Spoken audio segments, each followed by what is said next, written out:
Seorang kuda jatuh ke air, tampaknya akan tenggelam. Seorang pria menarik tali, tapi ia kurang kuat. Ia tidak bisa menariknya sama sekali. Ia melihat sebuah kincir air di belakangnya. Terpikir sesuatu, ia menarik ujung tali itu ke kincir air. Kemudian mengikatnya. Pria itu naik ke atas, dan menggunakan tenaga memerah susu untuk memutar kincir air. Untungnya kuda putih itu tertolong. Ia kelelahan melihat si pria, dan mengeluarkan air mata terima kasih. Si pria melepas tali di leher si kuda, dan melepaskannya. Tiba-tiba kuda itu bangkit dan berterima kasih padanya, dan pergi, menghilang dalam cahaya putih. Setelah itu, ia melihat 2 ekor kuda, dengan seekor keledai kecil yang bisa berbicara. Ini menakuti si Tony. Keledai berkata, kuda putih dari semalam datang untuk membalas budi padanya. Ia akan mengikutinya. Kali ini, si petani melihat kebunnya hancur. Ia terbakar amarah, berteriak memanggilnya. Tony tahu ia tidak bisa tinggal lagi di sana. Keledai itu dibawa ke batang besi. Dalam sekejap, ia sudah pergi ribuan mil. Kali ini Tony teringat akan kedua kuda. Keledai itu dapat berlari dengan cepat. Keledai itu dapat berlari dengan cepat. Kedua kuda itu muncul. Jadi seorang manusia, seekor keledai dan 2 ekor kuda, memulai perjalanan mereka. Mereka tiba di kota yang indah. Tapi tidak menyangka, Raja melalui teleskop, melihat kedua kuda itu. Dan pada saat itu, Tony sedang pamer ke orang sekitar. Raja ingin memiliki kuda ini. Orang-orang sangat ramai dan Tony masih saja pamer. Keledai itu tidak terburu-buru.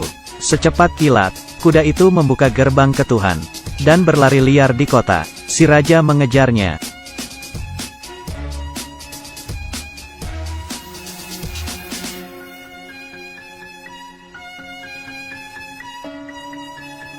Tapi terjatuh ke tepung.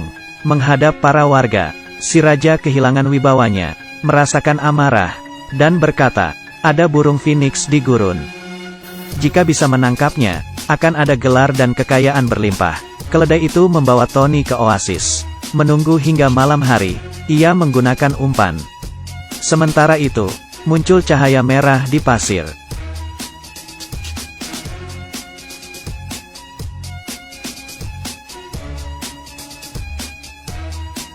Melihat biji pinus di pasir, burung itu mengambilnya, membuka mulut, dan memakan biji pinus itu. Ini adalah makanan favoritnya. 1, 2, 3. Semakin banyak maka ia semakin senang. Tapi ia merasa mabuk, mulai tidak bisa diam dan pusing, dan terjatuh.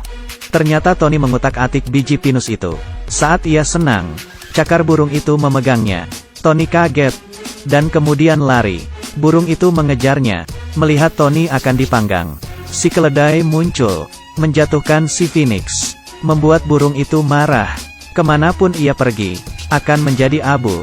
Tony terpaksa lari ke pohon, dan melempar biji pinus terakhir. Phoenix itu mengulurkan jari, menangkapnya, dan menelannya. Tentu saja ia tidak ingat, dan pingsan ke sungai. Menunggu burung itu bangun, ia sudah diikat oleh Tony. Burung itu melihat Tony dengan murung, dan menangis. Tony merasa kasihan.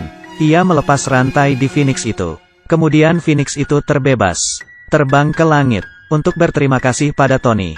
Ia memberinya bulu yang warna-warni. Raja yang mengetahui hal ini, memerintahkan agar Tony dipenggal. Saat di tempat eksekusi, muncul cahaya merah di langit. Ternyata burung phoenix itu. Ia berputar di udara, kemudian hinggap di titik tertinggi kastil.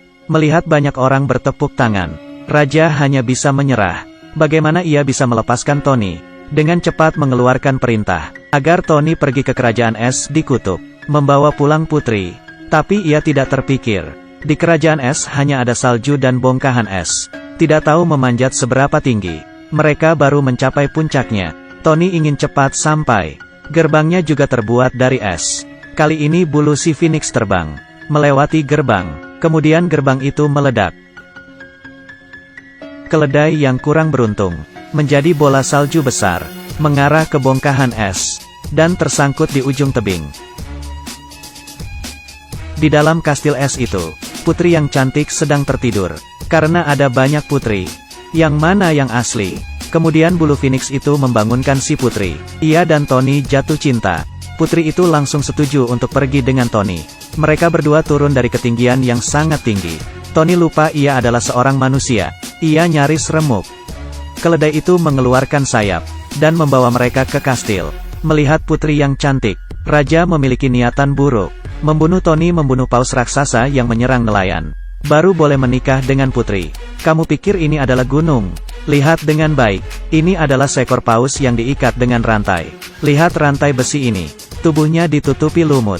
Ia sudah terkurung sangat lama. Ia bersuara dengan sakit. Tony yang menunggangi keledai. Tiba. Kali ini, paus ini menangis.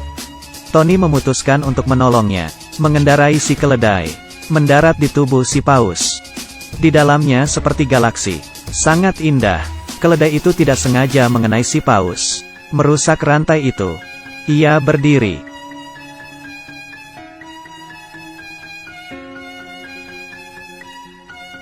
Membuat mereka berdua tersemprot keluar.